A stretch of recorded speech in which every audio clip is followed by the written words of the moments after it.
Hi, I'm Phil from ACT Fire and Rescue. Did you know dryers cause almost as many fires as home cooking? I want to show you how to maintain your dryer and prevent house fires. Make sure you clean the lint filter before and after every load.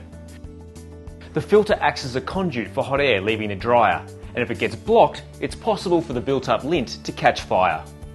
My dryer has two filters, one internally and one on the front. Yours might be found on the side or could even be vented externally. It's always a good idea to switch off appliances like your dryer when you leave home or go to sleep. If something goes wrong, it's best that you're at home to call for help. So remember, fire risk is higher with a neglected dryer.